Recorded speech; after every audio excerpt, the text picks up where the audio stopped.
morning, everybody. I think we should just start now.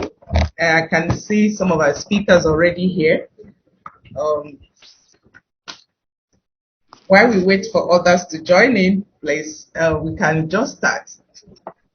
Happy International Women's Day. Today, we are celebrating the International Women's Day, though it was celebrated on the 8th of March. Or we are celebrating as from EDUCARE magazine. And I want to actually welcome every one of us here this morning. I can see Antonia Atebe. I can see other speakers here. I can see Mariam Mohammed. You're welcome. All the way from Kaduna, Mariam Mohammed, you're welcome. Antonia, all the way from Abuja, you're welcome. We are still waiting for others to join us. I just want to do a little introduction of who we are, who EDUCARE magazine is, and what EDUCARE magazine does. I want to introduce myself again. My name is Dr. Mrs. Orevan. I am the research specialist and CEO for EDUCARE magazine and Natap and David Consulting Nigeria Limited. So I just want to share my slide on who EDUCARE is so that we take it from there. If you just give me a second to do that, I will just share it to just let us know who EDUCARE is. EDUCARE magazine is actually a youth a magazine for youths, a magazine for those who are seeking to actually be educated, both boys and girls. So it's a youth and education targeted publication and is focusing on lightening and elaborating the African education system. It also explores discussions and insight for ensuring growth and development of the African education system and the African youth. This career magazine is packed with reports, interactive counseling, seminars, conferences.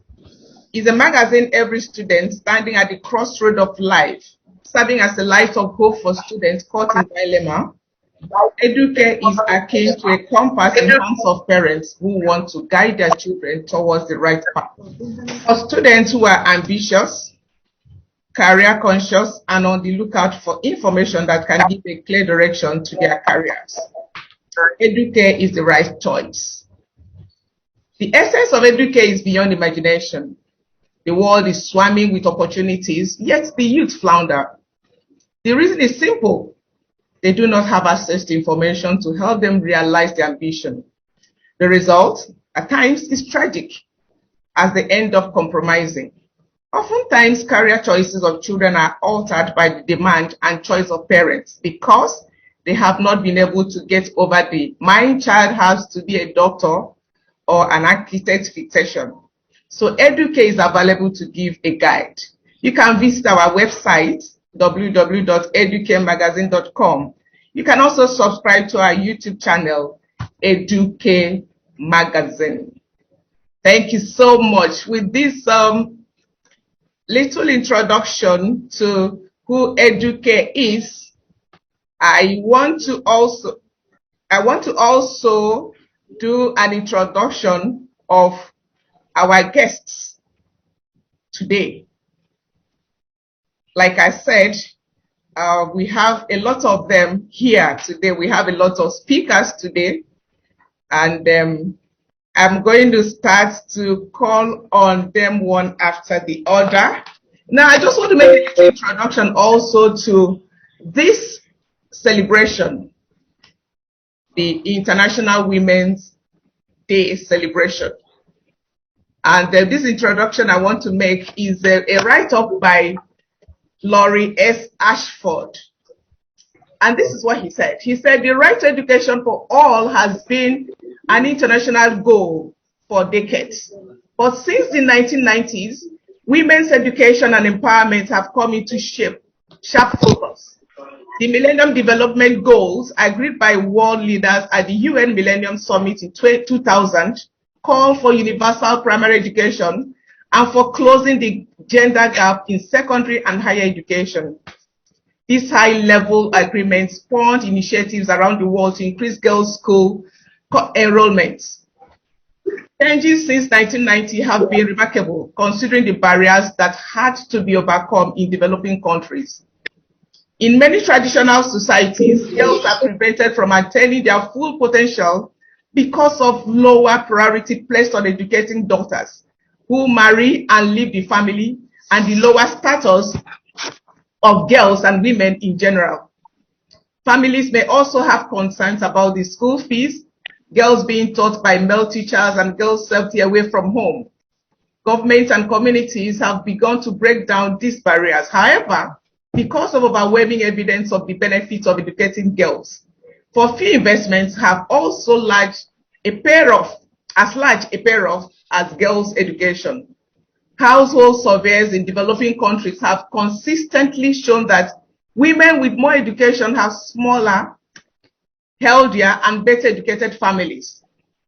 The linkages are clear.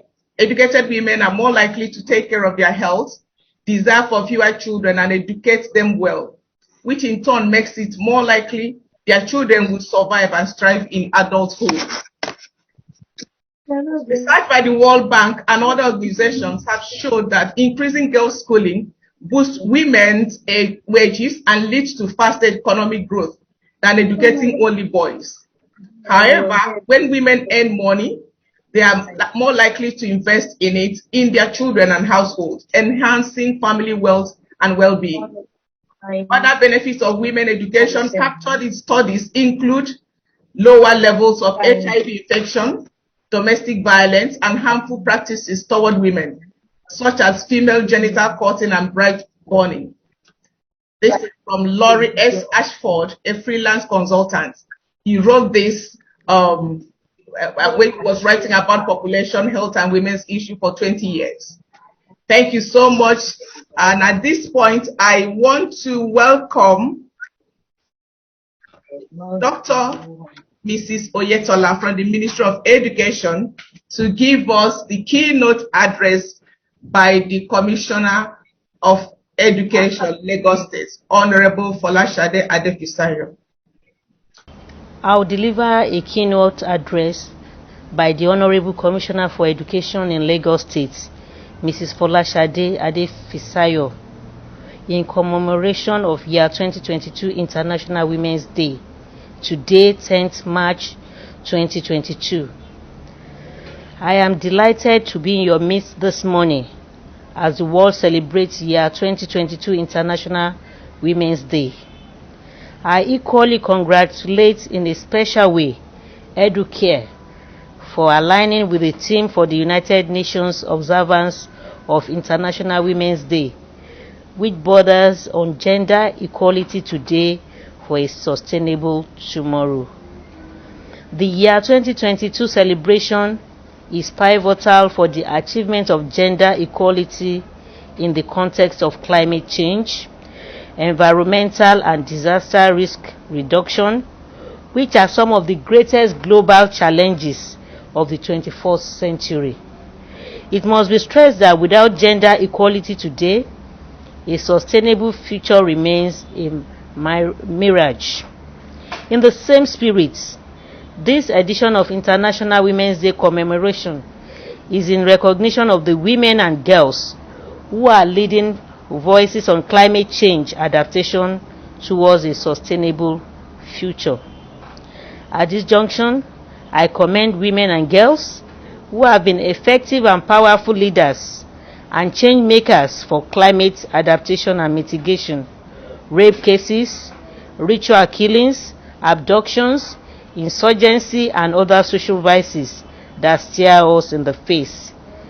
Therefore, conscious effort should be made to continually empower women and girls in order for them to have a voice and be equal players in decision making, in government and governance, as this will foster development and reawaken greater gender equality in Nigeria and in the world at large. I will conclude this short address with a call on everyone to share and support the vision of equality between both genders with the following lines. Imagine a gender equal world. Let us imagine a world free of bias, stereotypes, and discrimination. A world that is diverse, equitable, and inclusive. A world where differences are valued and celebrated. Together as women, we can forge women's equality. Collectively as women, we can all break discrimination, celebrate women's achievements, raise awareness against preconceived ideas. And as women, let us take action for equality. The time is now for women to be in the driver's seat in this country and indeed all around the globe. This is the time for us as women to support the legislation on the women's rights in Nigeria. I want to wish us once again a happy International Women's Day celebration and thank you for your time. Folashade Adefisayo, Honorable Commissioner for Education, Lagos State. We are celebrating women in education today, and the theme we are looking at is gender equality for a sustainable tomorrow. Okay, Mariam. Okay, so good morning, everyone. Good morning, ladies. Happy International Women's Day. I was supposed to be joining in from Kaduna, but I had something urgent to see to, and so I'm not in Kaduna today, but I'm sending warm wishes from Kaduna International School, where we have, half of our members or half of our team members are women, and they have been striving all through. So I had wanted to make a speech about how relevant the contribution of women is to education, and how most times, people say to women, oh, just start teaching, it's just going to give you more time for your family, and they sort of, underestimate the demands and the profession and the professionalism therein. So I would like to celebrate women in this profession. I would like to congratulate them. I would like to tell them to have more grease in their elbows so that they continue to do this good work. And this work is a very, very professional one, educating the future, educating Nigeria, and role modeling for other young ladies to come through.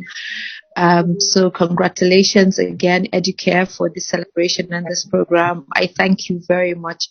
It's so unfortunate. This is the country we live in. And if you ask me, I would have said, if women can be given the chance to rule this nation, I think it would be a better one. I will have. Indeed. Maybe it's coming soon. Women are more concerned about a lot of things. Men, we will not. With men, we will not have this issue. With women, we will not have this issue. But with men, let me just hold it there. Okay, thank you so much, Mariam. Let me just say a little bit, let me just give a little profile about Antonia. Antonia Eniworobo, I hope I got that right, Atebe, had her primary school education at Hope Children's School, Lagos. She proceeded to the Federal Government Girls College, Yola, where she graduated with the West African Certificate in 1988. After her secondary school, she was offered a provisional admission at Yaba College of Technology, Lagos, where she graduated with a higher national diploma in textile design in 1996. She subsequently obtained a postgraduate diploma in education and a master in educational planning, respectively. Similarly, in 1998, she became a part-time arts teacher at Federal Government College in Ilorin. She was converted to a permanent art teacher in the year 2000, and she worked as FGC Ilorin between 2000 to 2014. At FGC Ilorin, she championed the girl education movement, which culminated in the establishment of the Girl Education Club, which is still functioning till date. Between 2014 to 2019, she became an art teacher at Federal Government Boys College, Abuja. There was a transition from public school to private school in 2020 when she was appointed the vice principal academic of British Nigeria Academy, Abuja. In 2021, she was promoted and appointed as the principal British Nigerian Academy, Abuja, making her the first Black woman to hold the prestigious post in the history of the school. She was the FGGC Yola Alumni Caretaker Committee chairperson and spearheaded the FGGC Yola Old Girls Association as she played a fundamental role in the membership of the Constitution Review Committee. Her passion for education and educating the girl child is a driving force in her pursuit of excellence. She's blessed with lovely children. So, Anthony, are you ready to speak to us? Okay, we also have Mrs. Jidere Musa Kaibo. I want to just tell us who she is. Mrs. Jidere Musa Kaibo, the National Chair Forum for African Women Educationists in Nigeria, called FAWE. Mrs. Jidere Musa Kaibo attended so many Army children's schools, being a child of a soldier. Command Secondary School, Kaduna. She holds a degree in education and community development from the University of Maiduguri. And she has also a master's in education in educational administration and planning from University of Jos, and pursuing a PhD in the University of Abuja. She is a chief lecturer and dean, School for Adults, Non-Formal and Special Education, Federal College of Education, Yola, Adamawa State, Nigeria. She has been National Chair, Forum for African Women Educationists, FAWE, Nigeria, since 2018. FAWE is an international organization formed by all African ministers of education existing in 34 African countries, with its regional secretariat in Cairo, Adamawa State. She's also the Nigerian Institute of Management, Adamawa Charter. In Adamawa State also, she's the chair high-level women advocates, a UNICEF strategy put in place.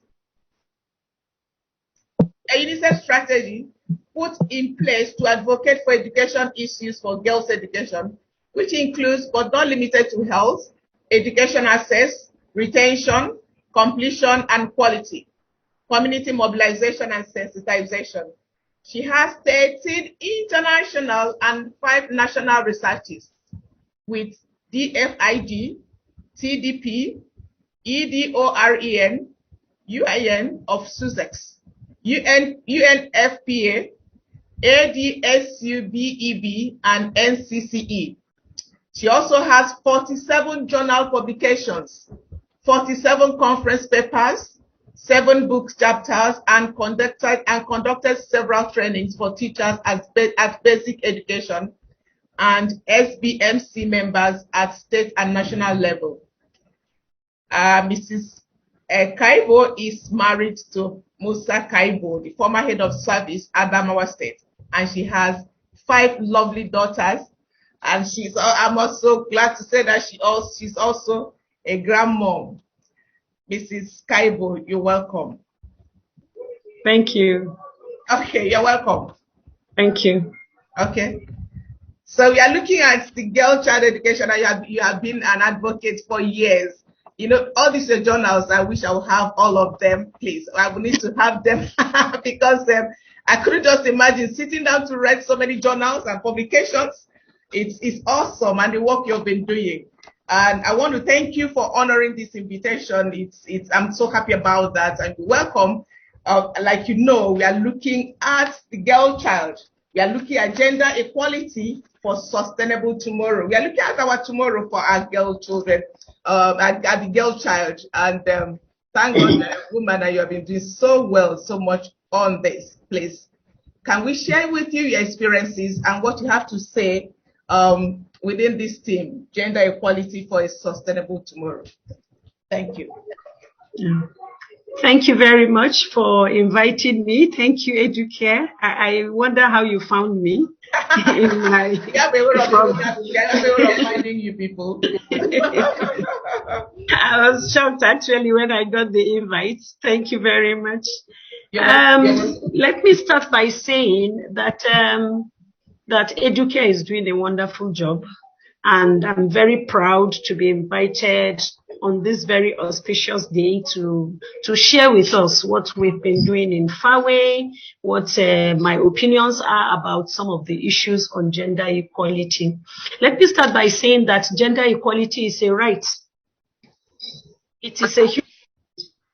Gender equality and empowerment of women, like we all know, is one of the 17 SDGs. And it is actually integral to all dimensions of inclusive and sustainable development. So for me, SDG depends on the achievement of Goal 5. That is, achieve gender equality and empower women and children. So I believe that, for me, I've always argued that all other SDG goals depends on the achievement of Goal 5, because it is about accelerating multifaceted development. So it is a concern for all of us. Achieving gender equality is in the interest of everyone. So we need to support women in decision making that will benefit our health and our.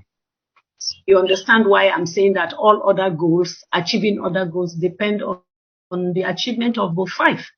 It is a fact that no society can develop economically, politically, or socially when half of its population is marginalized. I all argue because everybody believes that there are more women in this world than men. So if there are more women than men, and this group of people that we're saying are marginalized, are not allowed to speak, are not allowed to voice out, are not allowed to participate.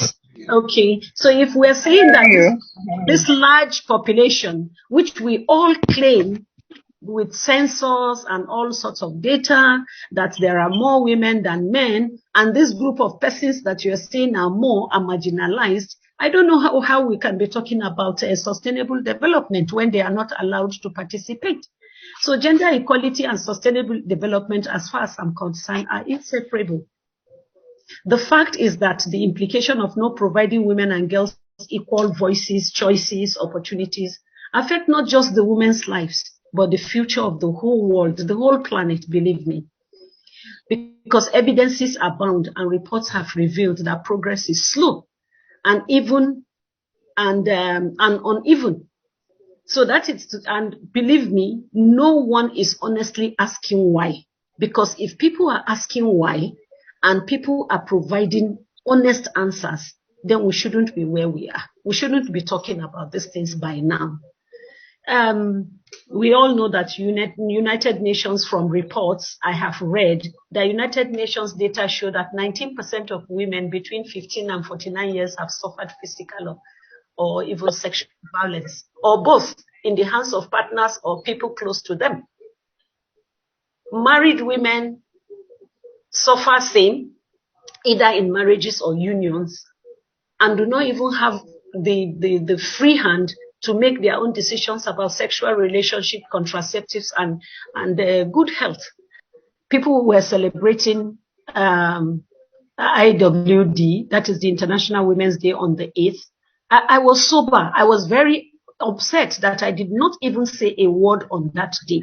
Why? Because of what the National Assembly did. People were jumping on the streets and showing placards and so on. And I was wondering, why are we saying that? Shouldn't we be taking decisive actions? Shouldn't we say we are not going to vote for any man? Shouldn't we be taking drastic actions? Shouldn't we be making statements that will shake Nigeria? Because nobody will be in the House of Assembly if the women do not vote. I tell you, I believe so, that nobody will be in the House. No man will be there. And if the women want all women in the House of Assembly, believe me, women will be there. We will occupy all the seats. So what are we saying? What are we saying? We need to take action. We need to take action, my dear sisters. So investing in girls and women for tomorrow requires breaking of these systemic barriers of power and privileges that have continued to leave women behind and excluded. Women possess ideas and leadership potentials. Women and girls must be able to live free of violence and discrimination.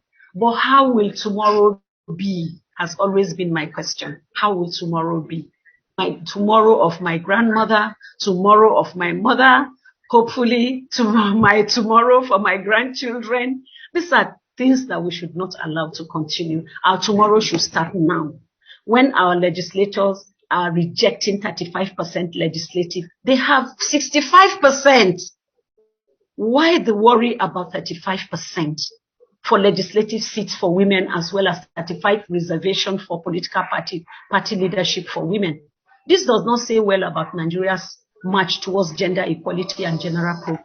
Rather, I want to say that it is a symptomatic, a deeply conservative society that we must break. And every year we celebrate this day, and we keep saying it is a day for social, cultural, economic, and political achievement of women. Yet it is also a day for community mobilization support in and through institutions, through advocacy campaigns. We will continue to use this. We will continue to say these things, to say end all forms of discrimination against women. I always ask the question, how? Eliminate all forms of violence against all women and girls in public and private sector. How? Eliminate the trafficking of girls for sexual exploits. How? Elimination of all helpful practices. How? Recognize and value unpaid care. How? We should be able to provide the how. We shouldn't join them. We shouldn't join all these things year in, year out. We should be able to come out to say how. Ensure women's full effective participation and equal opportunities. Here the house is. Then how are we going to break this bias? How are we breaking it? Enhance how? Providing sex disaggregated data. Adopt and strengthen sound policies of enforceable legislation. Where? How? Here are they. As much as the strategies we've always used and listed above are humane and have achieved some appreciable progress, we will continue to use this.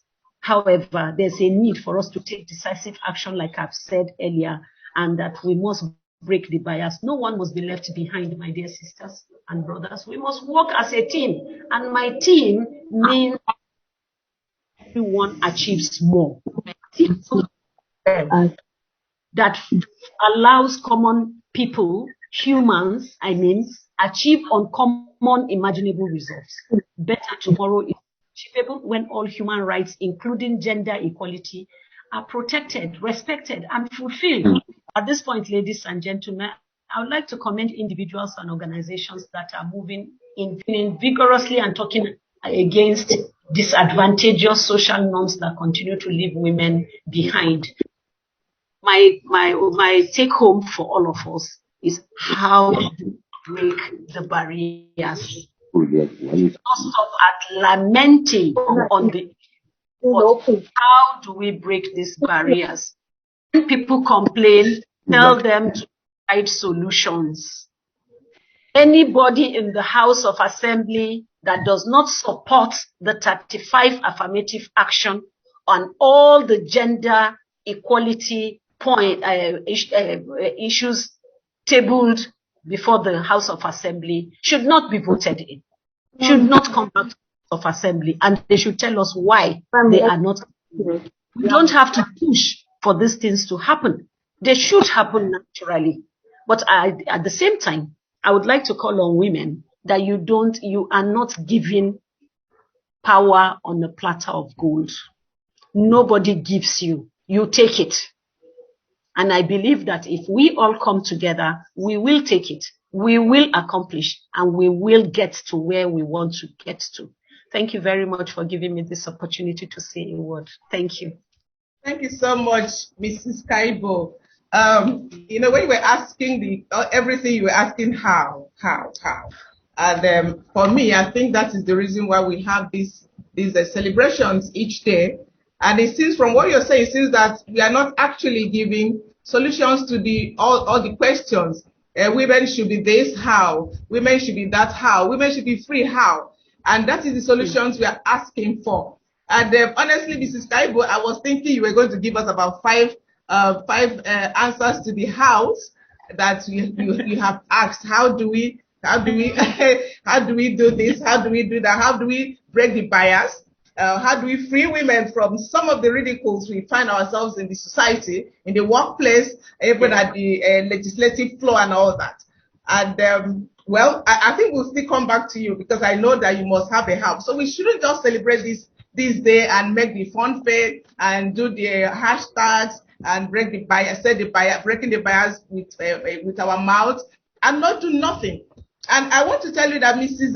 Kaibo, why I found out is that I was looking at a lot of people who are doing so many things about the girl child in education. And that is why I found out that you have been doing so much for the community, for your community in Adamawa, for, the place you live in, to make sure that the girl child is not just given to one old man to get married to, but must be educated. And I must tell you that why they don't want this is because when the girl child is educated, I tell you, the girl child is empowered and will not accept all these horrible things like getting married, being forced into marriage, having so many children at the age of 10 and 8 and all that.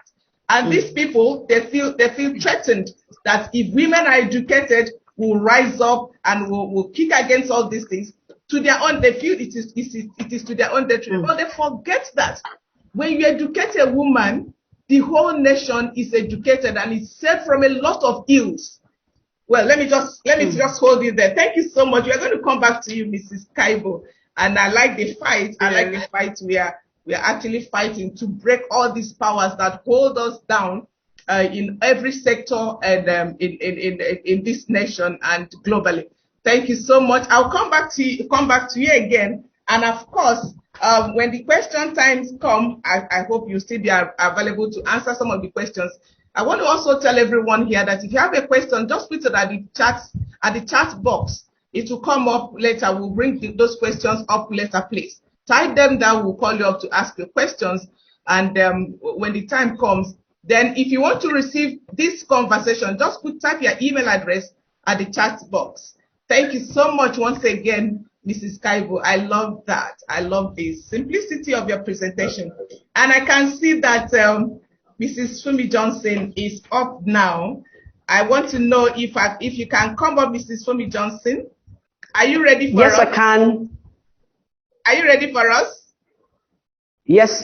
Good morning. Just hold on there, please. I want to do a little introduction of who Mrs. Fumilola Johnson is. She's a great woman doing so much in the education sector in terms of women empowerment and the girls empowerment. She's the founder and CEO of Whitefield Foundation.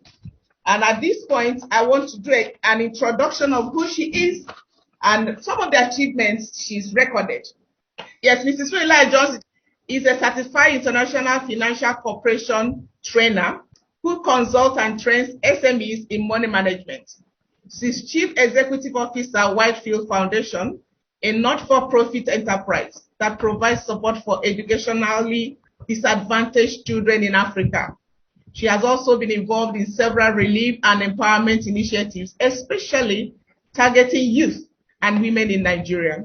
Her vision is to empower at least 1 million youth and women in Nigeria and Africa by 2024. She's an associate member in International Third World Leaders Association. Mrs. Fumi has 3 Kingdom books to her credit. Must I Submit? The Secret Black Book of Wealth and the best-selling The Secret Golden Book of Wealth for Couples. She's the convener, Couples Breakfast, an outreach that seeks to build formidable families. Her greatest passion is to see all humans Is walk on in the lowest dominion of my as God intended, regardless of gender or color. of my She volume, is the host and of it's the still this loud. popular weekly radio program, Family Today, with Fumi Johnson, that airs every Friday between 11:30 Zoom. a.m. to 12 noon on Theirs Inspiration must be really loud. 92.3 FM. She's blessed with 3 young adults. She's married to Tokumbo Biola Johnson, her lover for over 30 years, and is still counting. We can follow her Instagram and Twitter, Facebook, via her handle at the Fumi Johnson. Thank you so much, ma'am, for your time. Yes, we are looking at the girl child, empowering the women. Okay, I know I have just a few minutes, Yes, but I want to say thank you to you for giving me this opportunity to share with other great women. I can see the women, the mighty women that you have lined up for this discussion. And I know that we will move forward. We will definitely advance. I will not say a lot of theoretical things. I will just go on to why we're doing what we're doing and what we intend to achieve. Gender equality is a fundamental human right. And when it is violated, it becomes something that is destructive to life. I read just yesterday, DJ Copy, the daughter of the billionaire Femi Otedola, she says she's still been underpaid and undervalued in comparison to her male counterparts. The disc jockey in an interview says she said her kind work twice as hard to get half as much done due to a system she has discovered is skewed against women. You know, there's a way we think that only the very poor are going through this. Well, all of us are. And it's high time we started looking at it that way. There are 6 areas that I've identified where we need to address inequality. Uneven access to education. I came back from Kano just because I thought this meeting was going to be in person. And we trained 2,500 plus women who would love to have a means of livelihood, who would love to be educated, but who have not been given the chance to do so. Do you know that of all illiterate people in the world, 2/3 are women? When you educate a girl at the same level as the boy, it has a huge effect. I'm going to tell you a short story of my life. My parents, my father and mother had 5 children together, 4 boys and 1 girl. I'm the only girl. The neighbor living opposite us had five boys. So I was like living amongst 9 boys, like 1 girl to 9 boys. That's how I grew up. I didn't understand gender roles because I think in the mind of God, they actually don't exist. I changed tires. I went to the mechanics. I played football. I played, table tennis. Those were the things that were available growing up. And that's the way I knew life to be. Until when I got to secondary school, and my father said to me, don't really push to go to the university because you don't need it. You're a woman. You will be pregnant and you will be a man's property. It was strange and bizarre. Don't forget, I grew up among boys. They were given the best of chances, the best of opportunities.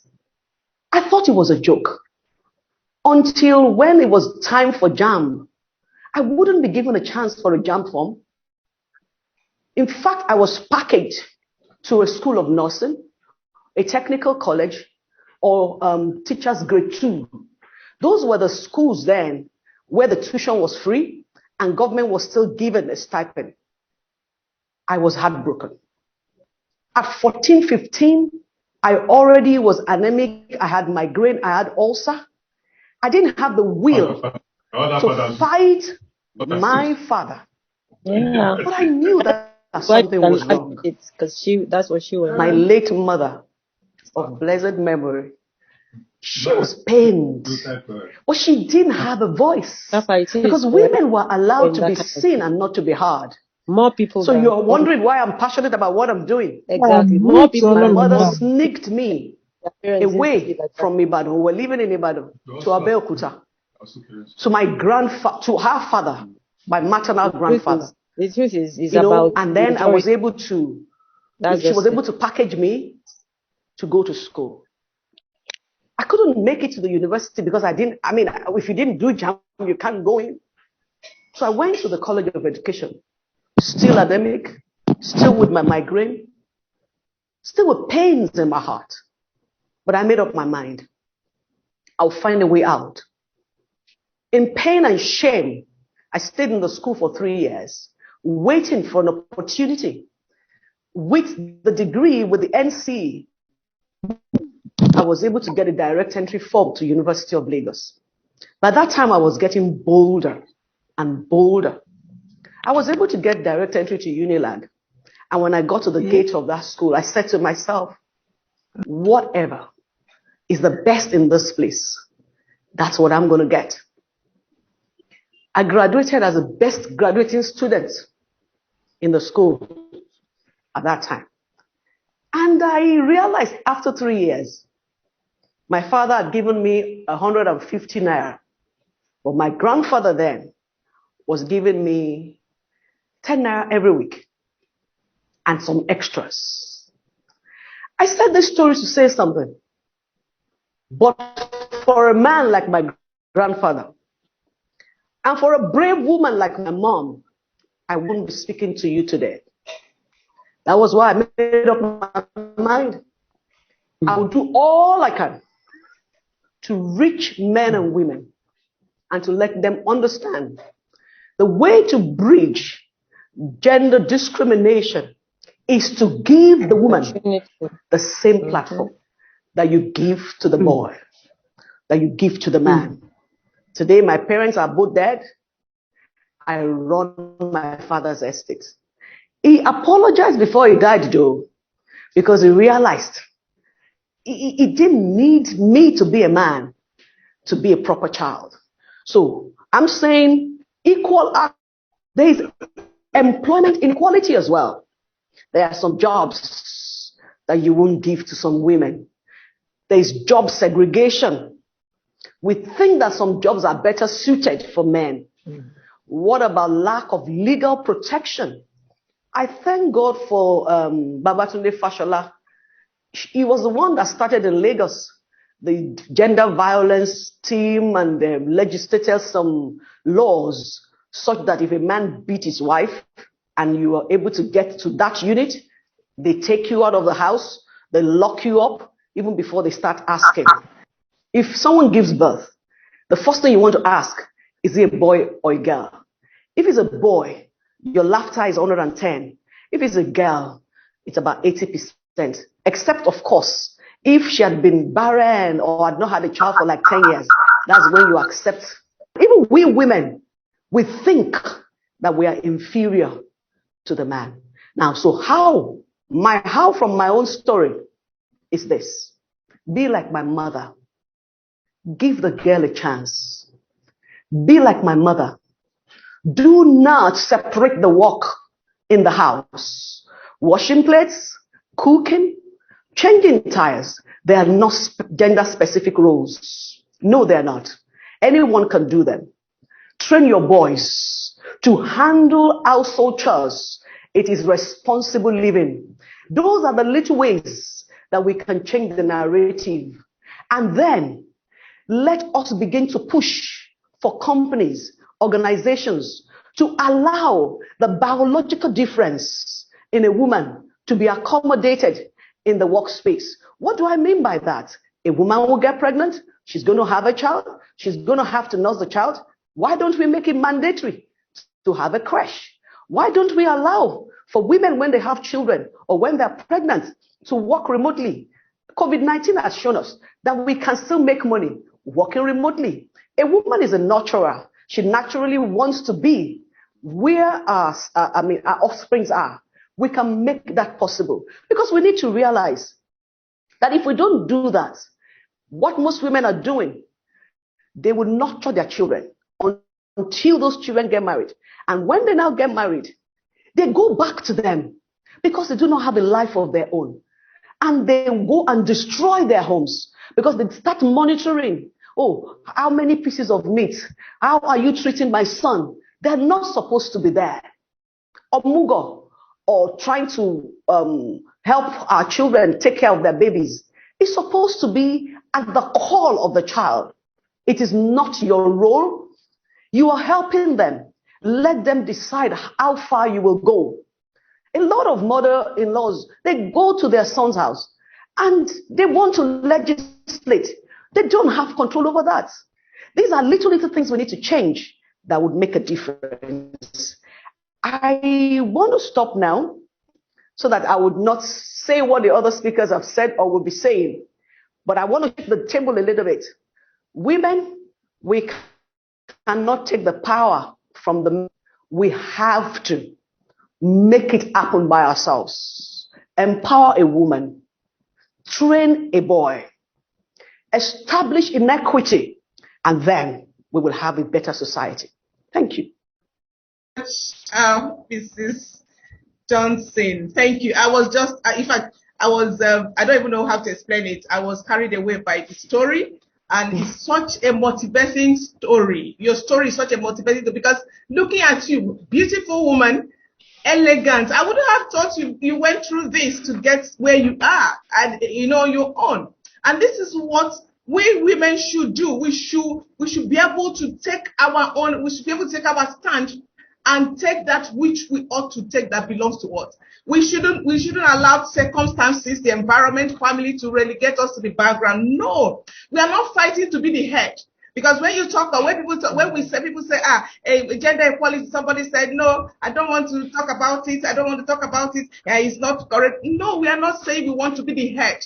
God has created men to be the head of the family, and we are helpers. We are saying, give us our right. The right you give to the boy, the opportunity you give to the boy child, give it also to the girl child. And I tell you, some of those parents that said they will not educate their female children, but the male children, they are suffering it today. They are saying, if I had known, I would have educated my female child. Now, your story is just a bit different from my mother's story. My mother she had siblings, both male and female, in those days, in the 1920s. And the father decided to train her alone. Just different, wow. It was like everybody the whole village was against my grandfather, my maternal grandfather, because the father against all us said, I want my girl child, I want my daughter in particular, to be like the Oyibos. That was the day of the missionaries and all that. And everybody fought against that. The man was head bent that he must train that lady, that girl child alone. And he took the male children to farm, another female children to farm. But I want to tell you that my mother had a voice in my village. My mother was the only female in the council of the cabinet of the ruling council in my village until the day she died. She had a voice. She was always nominated for one thing or the other. If she was not there, nothing would happen in the village. When you were telling the story, I was just remembering my mother's story. It was just an opposite of the experience my mother had. That was the grandfather's wish that the daughter would be like Oyibo. When they saw the Oyibo. Sorry, can I just say something to that? Yes. It just shows us that whoever is given opportunity is the one that would have the capacity, is the one whose potential will be developed and enhanced. Yes. And I want to say something else about this notion that the man being the head means something. It does not mean what we make it to mean, because that word actually stemmed from the Bible. We need to understand that the Bible was not written in English. It was written in Greek, in Hebrew, in Aramaic. When the Bible says in Genesis chapter 2, verse 18, that it is not good for a man to be alone, I will make for him a helpmate. That word help is the Hebrew word Ezer, E-Z-E-R. It means, that word was used 21 times in the Bible.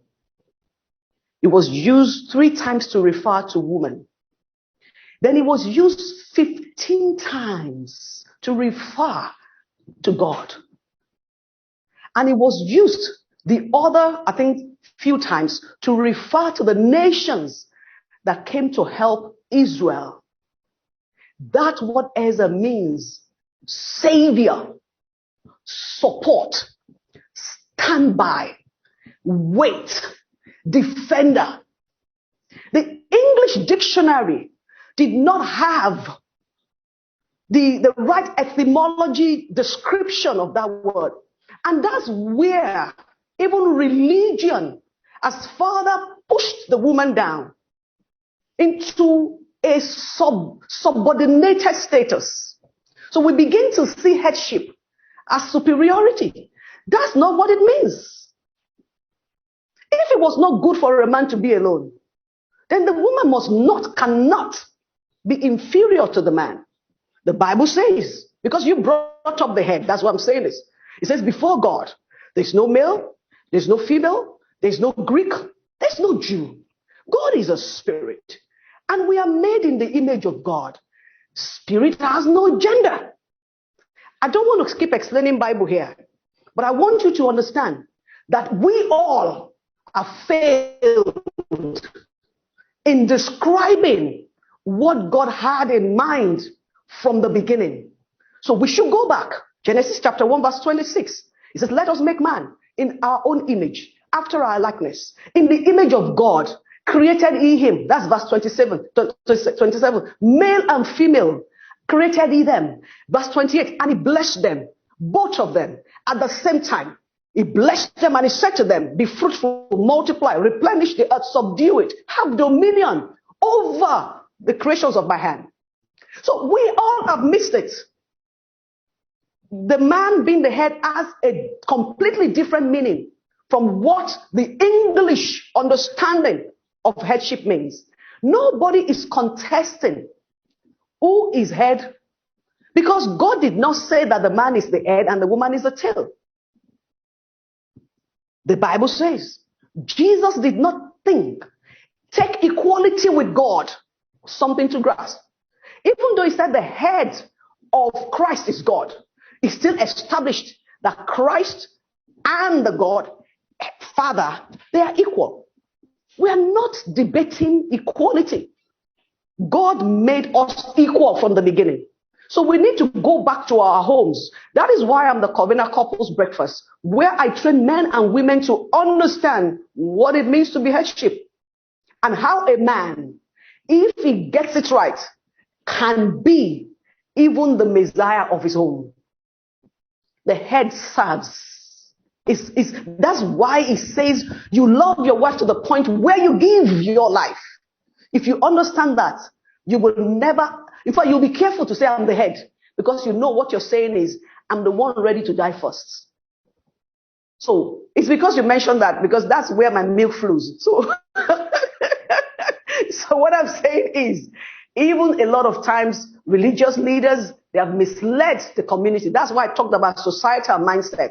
But because I know I'm aware there are other speakers, great speakers, like Dr. Mrs.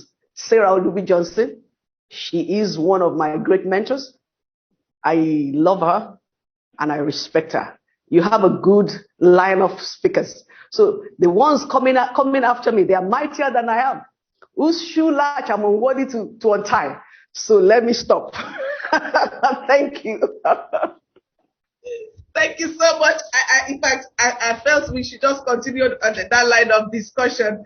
It's inspiring, I must say. And so, another time. Another time we can do that. We can do that. Thank you so much. Thank you so much. Thank you so much. It's you just brought life to this conversation, honestly speaking. and I appreciate you for that. And thank you so much. We are saying that we should give everybody equal opportunities. Let everybody enter the ocean and swim. Everybody, both male and female. Do you know there are even some areas where boys are not given the opportunities to go to school also, not just the female, not just the girl child. There are some boys that are not allowed to go to school too, for some reasons, I don't know, best known to parents and the society or community where they live in. No woman should think of herself less. One of the things I picked from what she said is that some of us women are already thinking that we are less than who we are or who we are supposed to be. That is the orientation some of us already have. And with that orientation, we cannot go far. So when you ask them to rise up to their rights, to take up the opportunities, they are like, oh, I am the weaker vessel. I cannot do this. But we know that from today, we should be able to take our position, to take the opportunities that is presented before us and walk in it. We women are great creatures. Women are great creatures of God. And we have a lot to do. Thank you so much. Thank you so much. I want to see if I can, I hope you're not running away, because I'm sure some people were raising their hands up to ask questions when you were talking about the traffic. So I'm sure they will have a lot of questions. And those people were all men. They were all men raising up their hands to ask.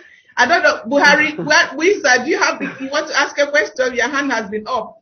Okay, I want to call on Antonia. Antonia, are you around now? Antonia? Yeah. I'm here. Oh, I'm happy you're able to stay looking. You see these things that they have a way of somehow try to demoralize you. Or finally, online. Finally, you can see my beautiful face. Yes, finally. This thing thought we are not going to make this your speech. You make it today. So finally, you're here. Welcome. Antonia Atebe is the principal of British Academy Nigeria. British Nigerian Academy Nigeria. She's the principal there. She's I want to be a bit personal. We belong to a group. We belong to a group called USOSA, All Unity School Girls and Boys. We're in that group. We all went to the public school, which is Federal Government College. We all went to federal government colleges, and we are here today talking about educating the girl child.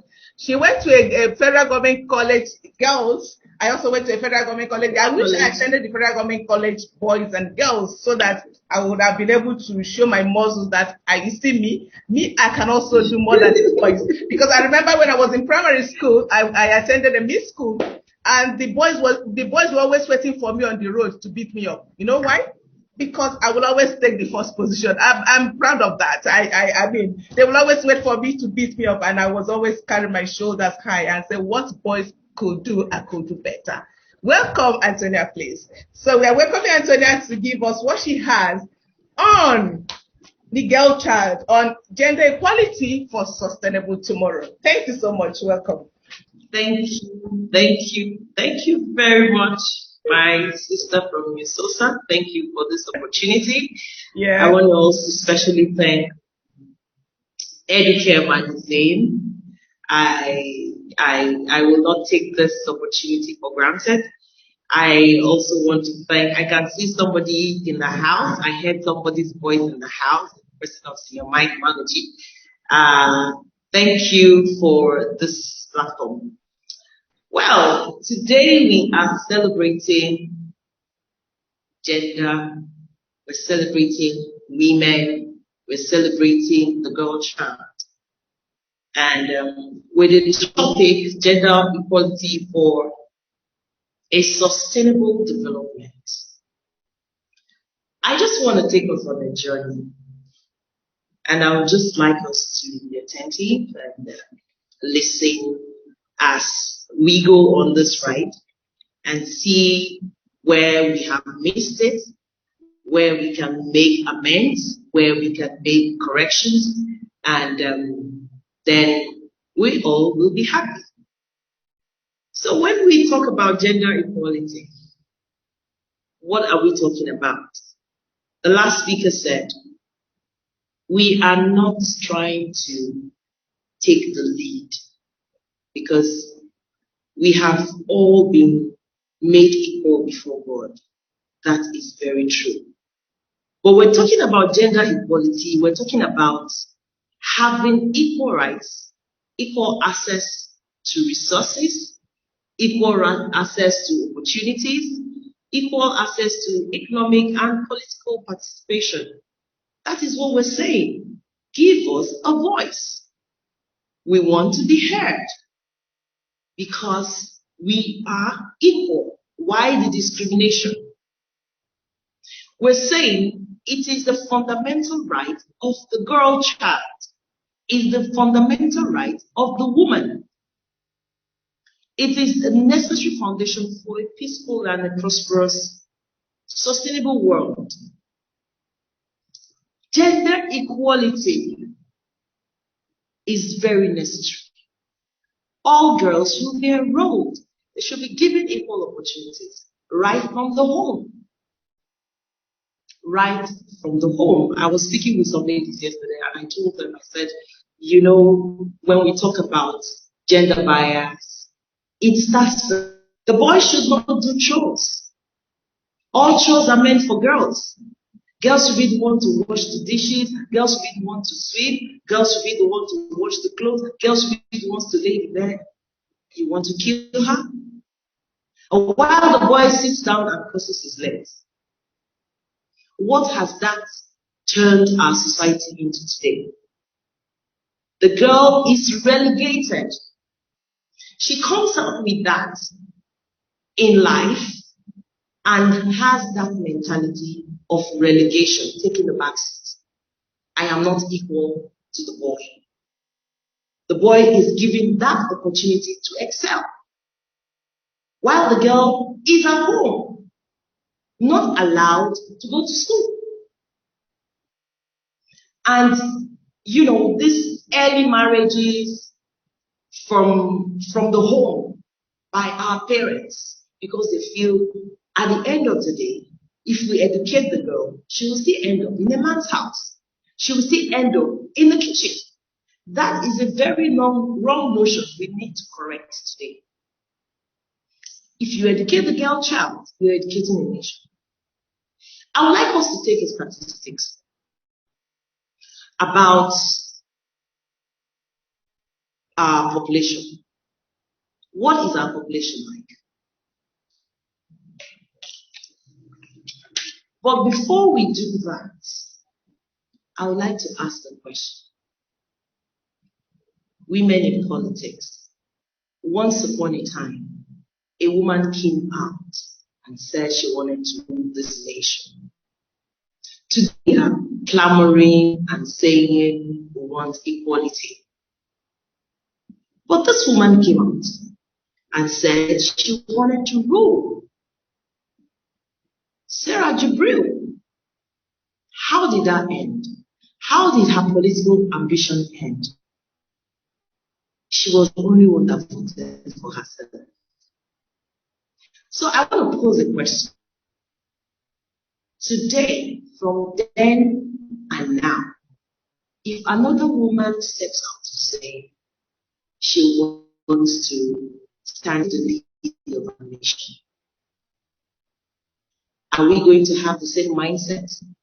Are we going to sit back and say we're not going to support her? Well, that is an answer for you. You have the answer. If she's not going to win, let me give you my own view about that. She won't be the only one to vote for herself. She will have other female folk who will support, who will want to encourage and support her dream of her political ambition. So I leave that to everyone. So let's look at the statistics. In Nigeria,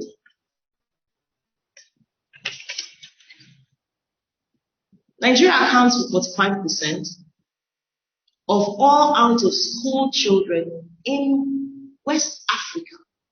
In West Africa as a whole. This is huge. Over 10 million out-of-school children. My goodness. Let us have a rethink.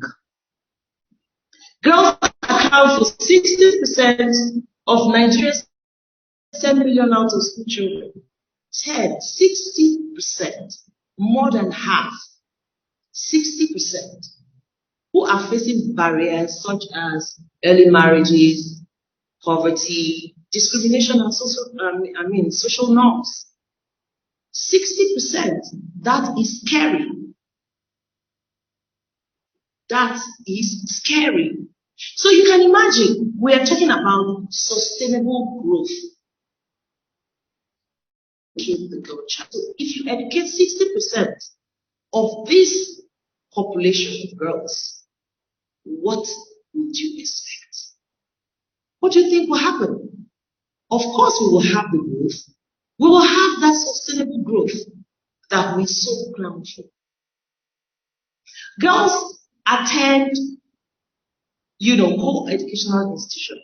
I went to a unity school. We have 104 unity schools in the country.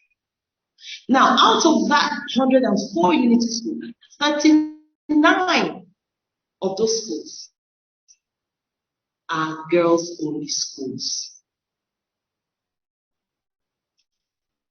39. Mind you, they are there. In the mixed schools of the unity schools, there are girls. We have private girls' schools all over the country.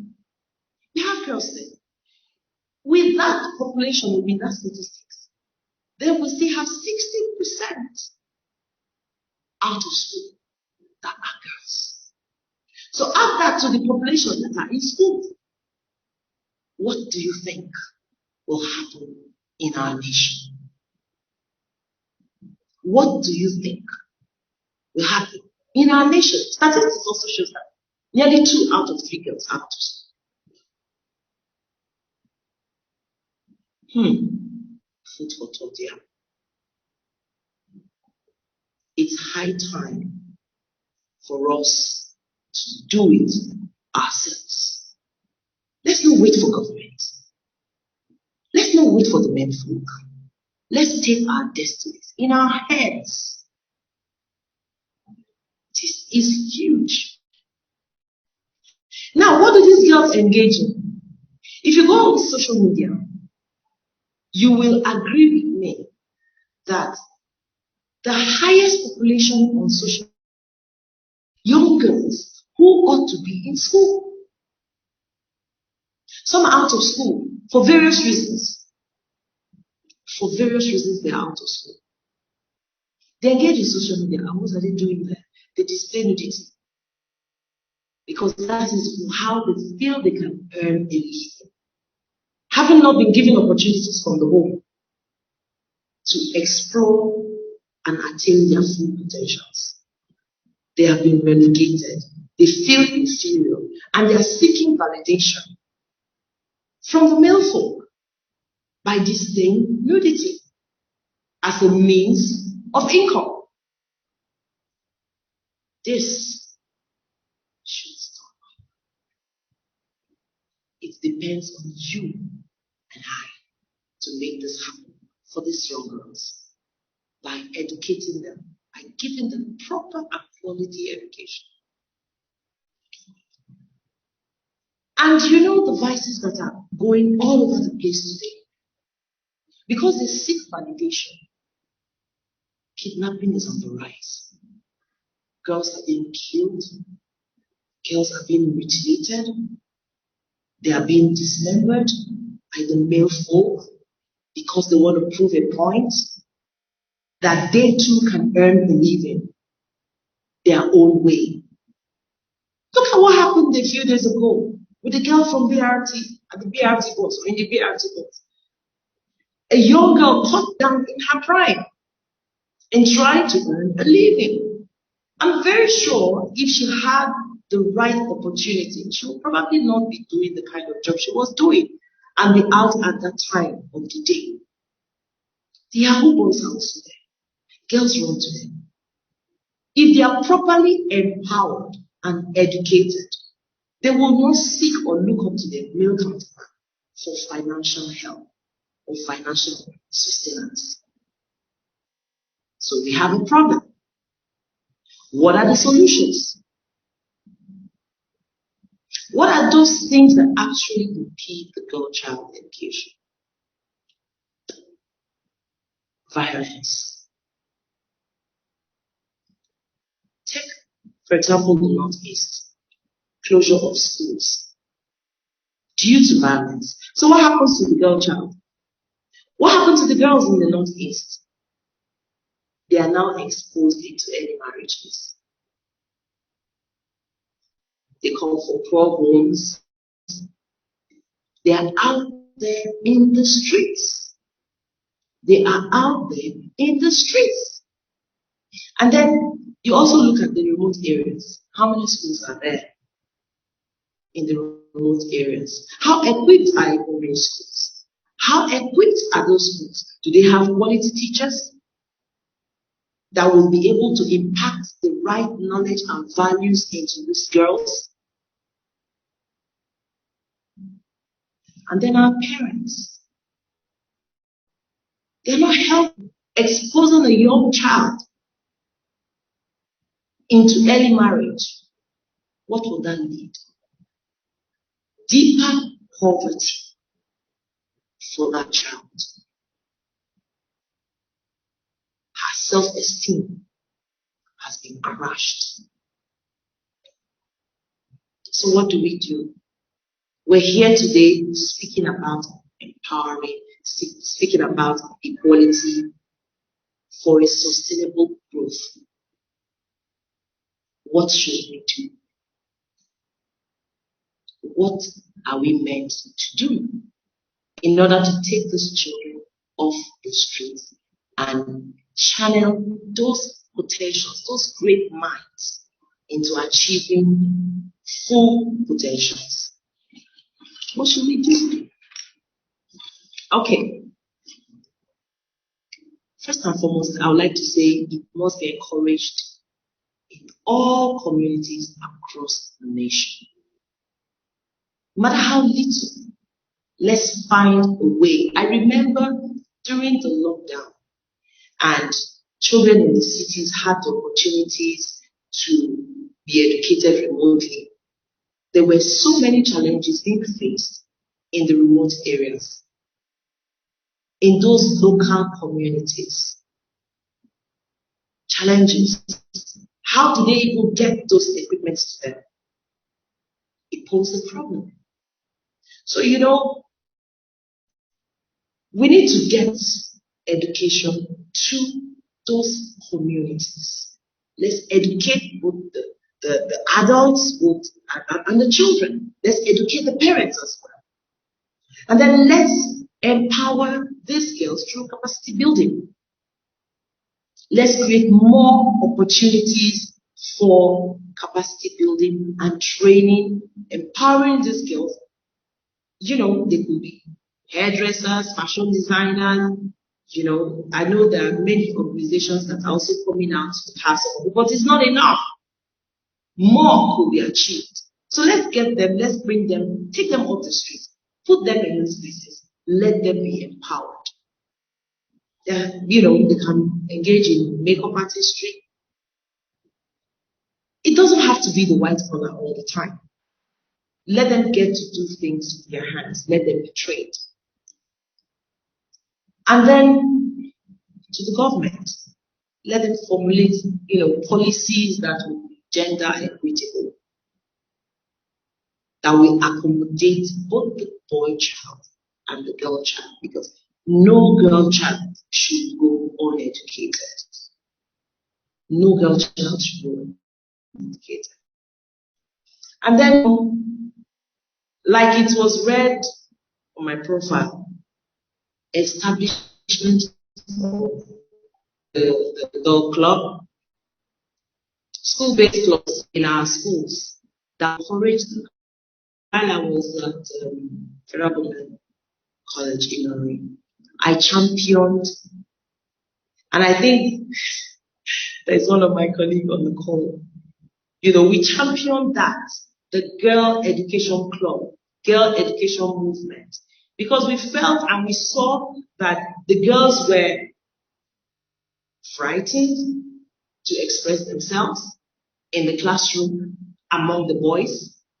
And we felt we needed to boost their self-esteem by having this club being established, although it came from the Federal Ministry of Education. But we took it upon ourselves that we want to be a part of this, we want to encourage and see these girls attain their full potentials. So we started the club. We keep educating, we keep encouraging, and their self-esteem, started growing. So we need to have more of this schools, not just the unity schools. In every school, let's see that we have these clubs that will push these girls to want to explore and attain their full potentials. And leadership training for girls should also be encouraged. There's so many things we can actually do to ensure that the girl child feels wanted, feels included, and she now looks at herself as that one person that can attain and achieve whatever she says I have to do. There are women that are succeeding today. There are very notable women that are succeeding today. The likes of Okonjo Iweala, the likes of Obieze Ekwesili, We have so many of them like that. Like you and I, anyways. We are also succeeding. So we have these women that are succeeding. But what is the driving force? They didn't wait. They didn't to achieve their potential state. They didn't wait for any man to validate them to actually excel. They were driven by passion. They were driven by determination. Like I am also determined. I must achieve my full potential. And you too should have the same mindset. So you don't have to be an Okonjo Iweala, you don't have to be an Obieze Ekwesili, you don't have to be a Dora Huili to make your impact. You can be you to make that impact. You can be yourself to make that impact. It all begins with taking baby steps to start. Start doing something.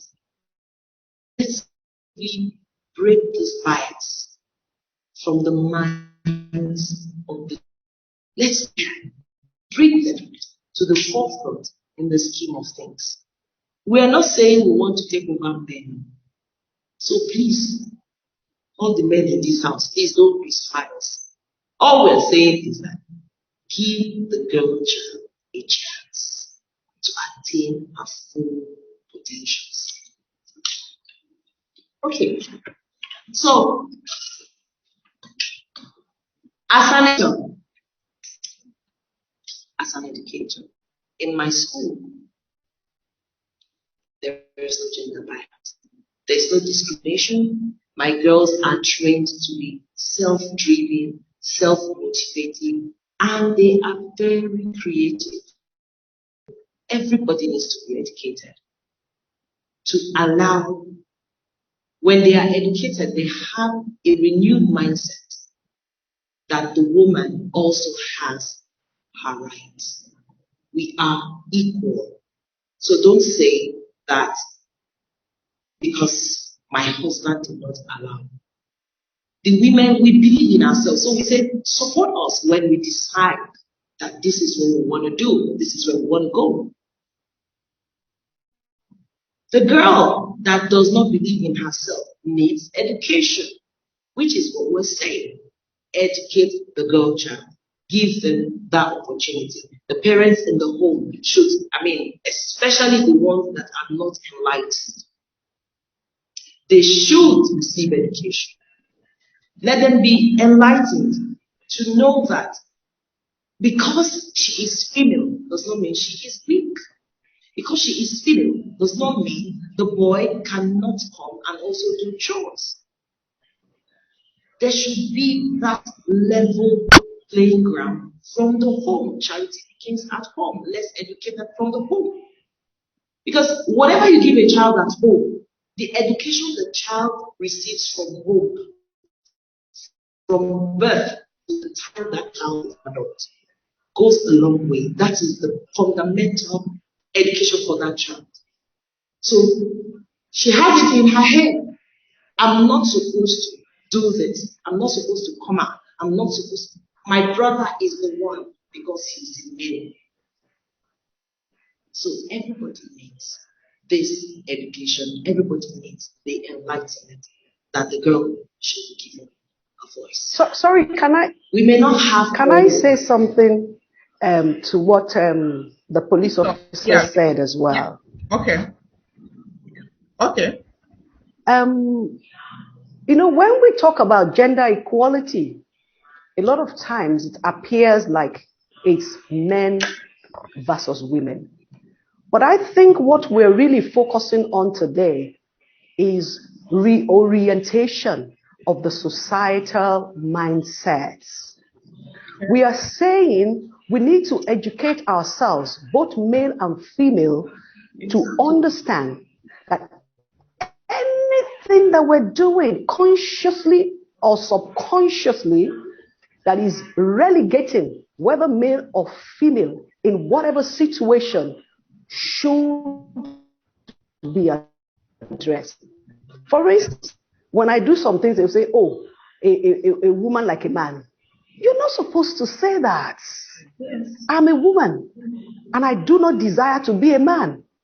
I'm happy to be a woman. And I'm sure the men are happy to be men. So the society needs to come to terms with the fact God made them male and female from the beginning. We are not God. He is. He had a reason for doing so. We are human and women, equal access, equal platform, equal opportunity. I'm not even calling on government. I'm calling on parents. I'm calling on parents. Because if we can make every home, if my father and mother did what they were supposed to do, all the children would have equal access. So we can blame the senators and the legislators all we can. What are we doing at home? Mrs. Johnson, then from your own sphere, the neighbor, what are you doing to support? Are you shutting your eyes to violence, to those indiscriminations? That's what I'm saying. It's not even the fault of men, because they themselves were born into these wrong. Yes. The other said our mom was given a chance that our siblings were not given, and it affected them. Yeah. The same way. So if it's the boys that are given chance, they would have the edge. If it's the girls, they would have the edge.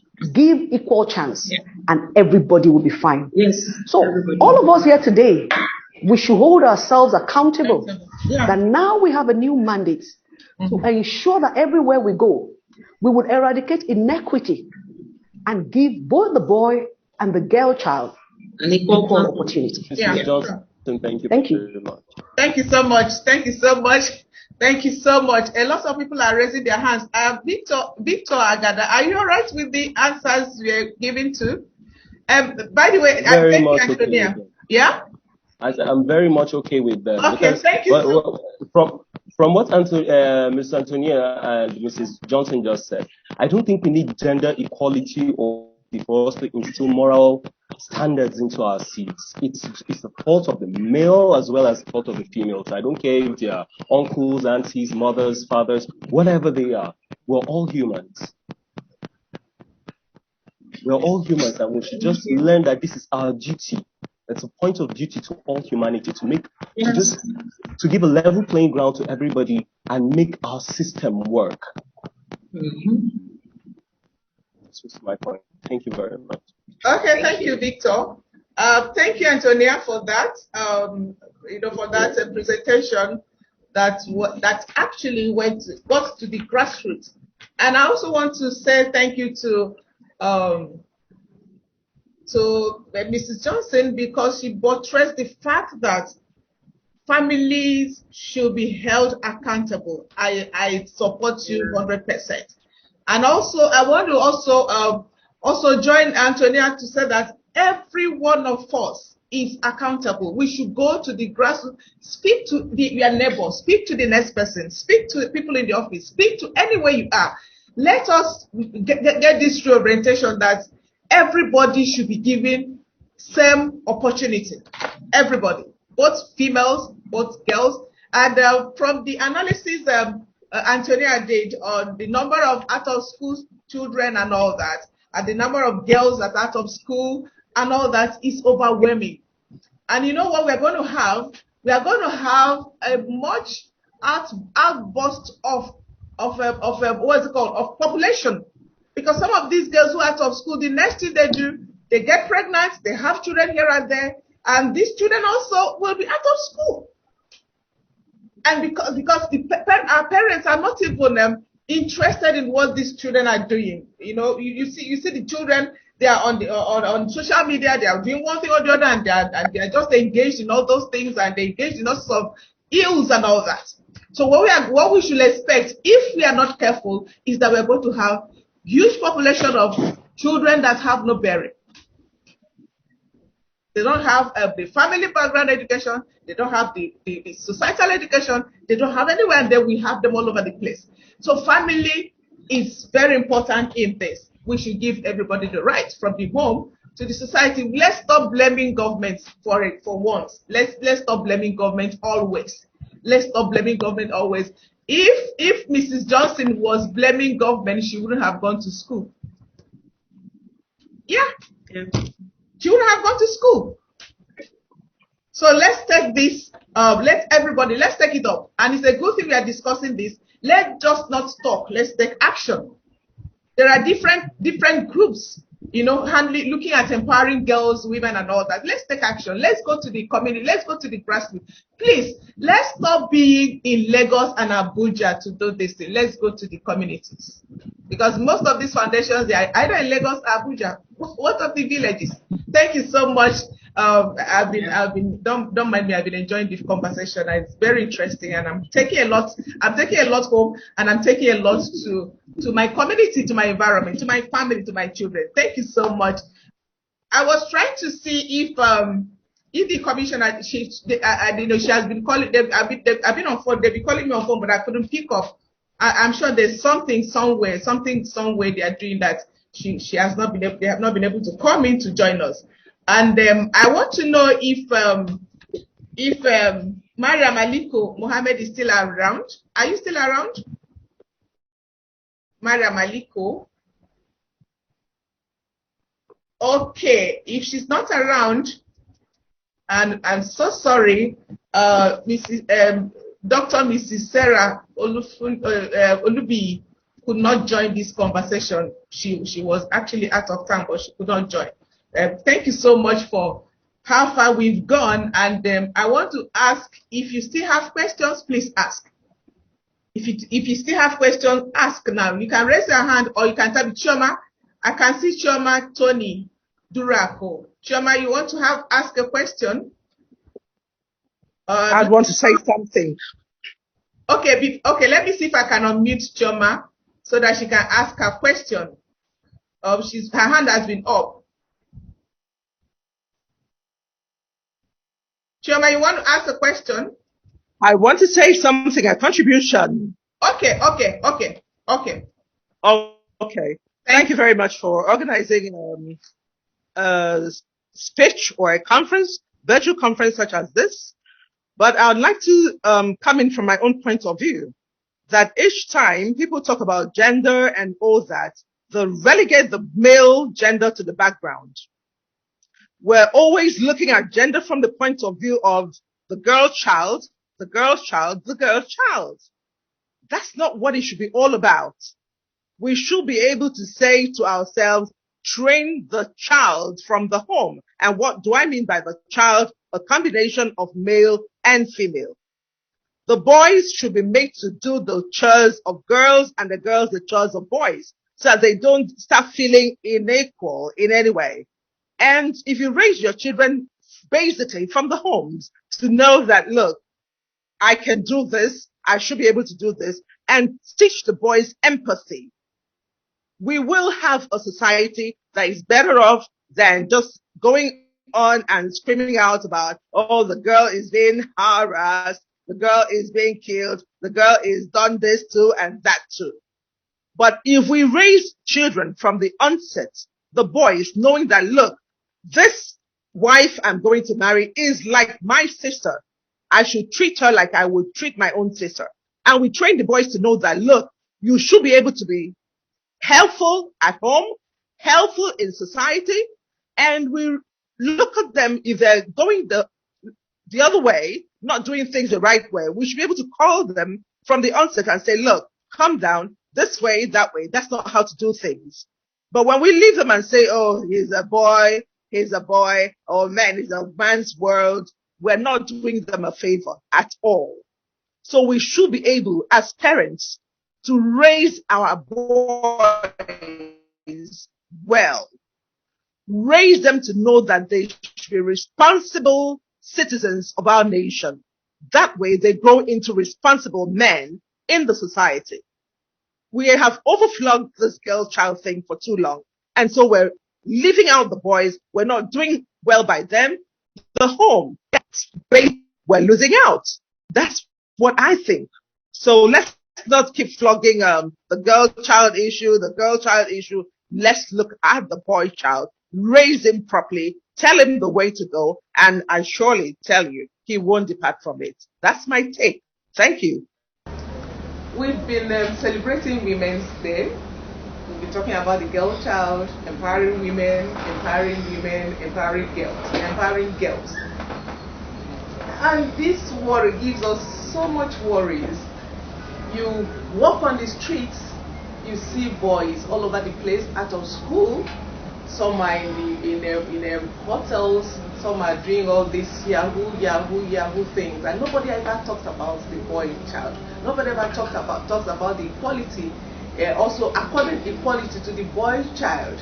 We always focus on the female gender and all that and fighting for the equality. I have not heard of a foundation that's been raised up for the boys to also fight for their own equality, because a number of boys are out of school and they are all over the place causing becoming nuisance and all that in the environment. I don't know what Lagos State is doing towards this. The Ministry of Education is also doing towards them.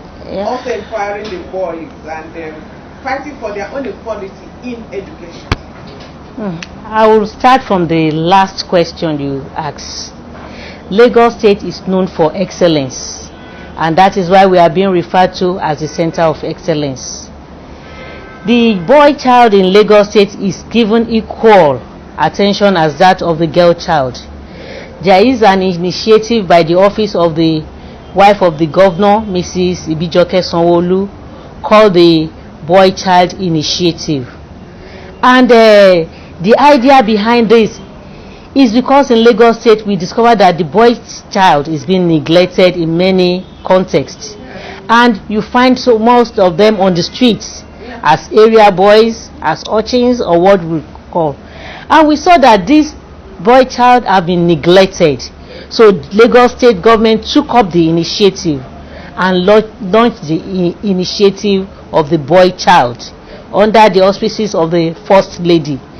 It is not only in the office of the First Lady, but all relevant agencies are incorporated. Ministry of Education is part of it. The Ministry of Women Affairs and Poverty Alleviation, they are part of the program. Office of Civic Engagement, Ministry of Health, all ministry departments and agencies that are concerned with the boy child are also stakeholders in this initiative.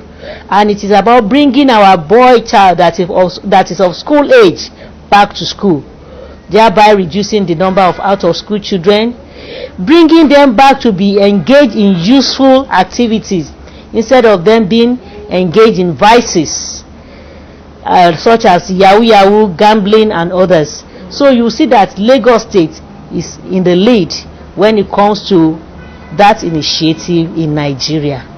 And again, you asked earlier that so many attention is being given to the girl child. There is a popular saying that train a girl child and you train the whole nation. If you train a boy child, you might be training just a family. Though the girl child have a critical role to play in molding the society, but at the same time, Lagos State is equally concerned about the boy child, because in Lagos we practice inclusive education irrespective of gender, religion, and every other thing.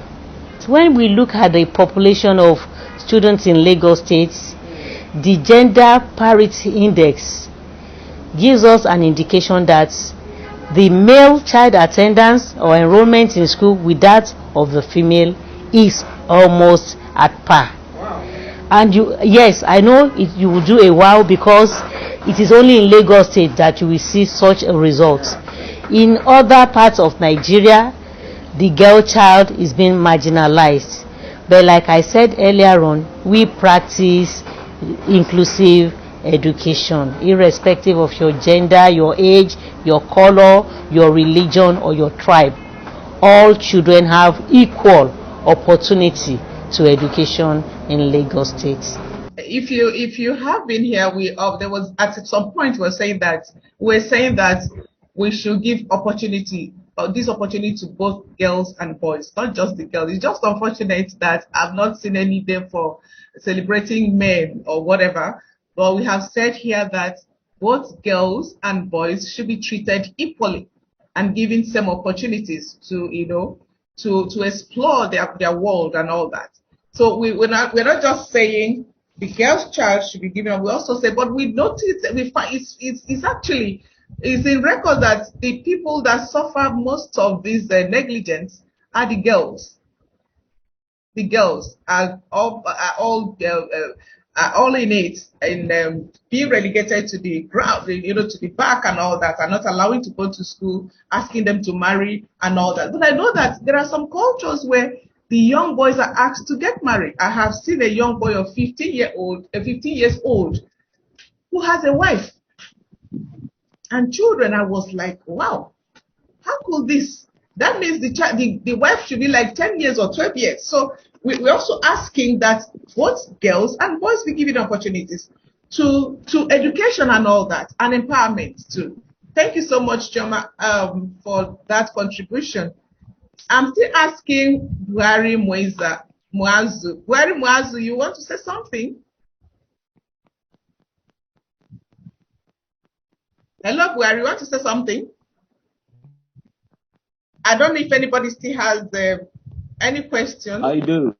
Okay. I do. Victor does. Are you saying something? Are you asking questions? Yes. Mr. Victor is saying something. Okay, is it Mr. Victor saying something? Okay. Yes, ma'am. I'd like to clear up a point about who is being relegated into the inequality ratio and all that. Where you have female hawkers, you also have a whole lot of sectors where boys are being maltreated and not being sent to schools. The shoe shiners or shoe cobblers are not girls. The wheelbarrow pushers are not girls. The mechanics and all those other menial jobs and dirty job stuff, they're not relegated to females alone. But when you educate the men more and they get married, it's on them to train or treat their wives properly and then train their kids appropriately. In my house, I don't want to know what your gender is. You fill up bottles, you do dishes, you sweep, you be with your mom in the kitchen, you have things done. Are you my child? Yes, this is your duty. But you find homes where you find fathers telling their female, their daughters for them to come back inside. They are not boys. They're not allowed to play with boys. There are certain things they are not allowed to do. And then you expect those people to grow up and teach their children what exactly. So it's on us to train the boys properly and understand the male gender. Try not to. It's on us it's on us, all of us, male, females alike, to re-strategize rather than lament and to antagonize the male gender for not allowing them do stuff and all that. Let's think it through. Because as long as there are those that remember what was, there will always be those that are unable to accept what can be, and they will always resist. They will always resist. Just my take. And let me say, this action you're taking, EDUCARE Magazine, thank you very much. But I'd like to say this to all of us. Faith, like many other things, is actuated by work. Don't just sit, have Zoom meetings, or like you rightly said, sit in Abuja and Lagos and make this thing work. But I'll tell you this also, since those are the centers that converge people from different ethnicity and walks of life in Nigeria, when your actions, most especially women, when your actions show and prove that you will be able to handle some certain things, the world will give it to you. Forget the Nigerian mentality, forget the African mentality, forget whatever you think. The world in itself would give it to you. These things are more spiritual than physical. More spiritual, I'll tell you. But if you do not tell the universe what you need, if you do not give it, then you shall never have it. So if we say we want to have these actions done, it should be by our works. It should be by our works, not just by talking and then coming in year out, having Women's Day, Mother's Day, International Women's Day, Catholic Church Women's Day, we're doing Pentecostal. No, that's not the point. And then we end up saying there's just a day for fathers, not even men. One day in the whole of the 365 days where we are celebrating Father's Day, that eventually came up in 2019. Father's Day. You get? So what are we telling the fathers? You really don't matter. Or the world has already antagonized you, or you're in one sector. They just look at you as brutes and all that. Let's make the system work. It's in all of us. I'll do my beats from my police circle. People should do theirs from the teaching circle. Fathers, we have fathers in the mechanics segment. Let ladies go into it. Plumbing, electrical engineers and all that. It's on all of us though. So I think I'm done. Thank you very much for this opportunity. Thank you, Victor. Thank you for these contributions and some of the questions you've asked. Actually, we have our obligations to both boys and girls, because I think there was a question we asked. Somebody made a mention of if you're giving, for example, a woman is giving something, a job to do or a position to hold, and the husband says no and all that. But then, if we have the right orientation from home for the children, both males and females, we will have such issues. So the call is for us to go out there, educate both boys and girls. And when we do that, when they have the education and the orientation that we are all equal, then we won't have issues of having some percentages voted for women in the parliament and all that, and women not allowing to take political positions and all that. Thank you so much.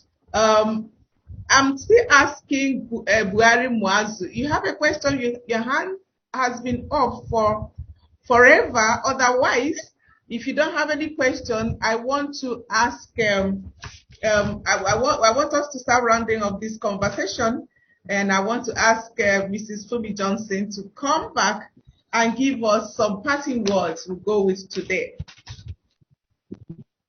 Mrs. Fumi, are you still there? Yeah, I'm here. Okay, please. Can you give us parting words we can go home with? Thank you. All right. I appreciate this opportunity to say something that all of us will go home with. I'd like to say that basically women are our own undoing. When you talk about widowhood practices, they are stipulated in society, but who carries them out and makes sure that their fellow woman suffers? It is the woman. It is not the men who come to implement these things. And so if we really need to have a good society, let the women come together, do things right by their sons, by their daughters, and make our society a better place. Thank you. Thank you so much. Thank you so much for that. Thank you. Thank you. God bless. Is Antonia still available? Antonia, are you still around? Okay, yes, please. Can you give us some parting words we can go home with today? Okay, so I would just want to reiterate keep educating, keep reorientating every single one, every single citizen should wake up. It's a clarion call to all for us to save our nation, for us to save the society. So the time is now. Let's do the needful so that the nation can be a better place for you and I. Thank you. Thank you so much. Keep educating, keep reorienting so that the nation can be a better place. I want to thank everybody that attended. We intended to do some award giving, but we are suspending, postponing it to a future date that will communicate to every one of us. This meeting was actually supposed to hold physically, but there were some logistical issues. We held it today virtually. But when the time comes, we will also inform you for the awards. We have awards for outstanding women who are encouraging, who are empowering, who are also educating and reorienting people on this gender equality. And when the time comes, like I said, we'll get back to every one of us. I want to hold it physically. Normally we hold it physically. We have students, we have two girls, we have boys attending so that they will also listen and understand some things from this meeting. But today we have it virtually, and like I said, I will communicate to us when we have the physical meeting again. It may not just be talking about Women's Day, but we are going to look at women people in education who are impacting lives at their various locations. And once again, I want to thank you so much for coming, especially our speakers, those who contributed, those who listened, those who are going home with one thing or the other to educate and reorient their environment and families. Thank you so much. Thank you for coming. Thank you for your time. My name is still Orevan, EDUCARE Magazine. God bless you. See you some other time. Please, if you want the this program, just put your email address on the chat box. We are going to send you the program after editing it. Thank you so much for coming. You do have a good day. Thank you. Thank you so much. Thank you, Antonia. Thank you, Mrs. Fomi Johnson. So we have a YouTube channel. You can also go there and watch it. It's EDUCARE Magazine on YouTube.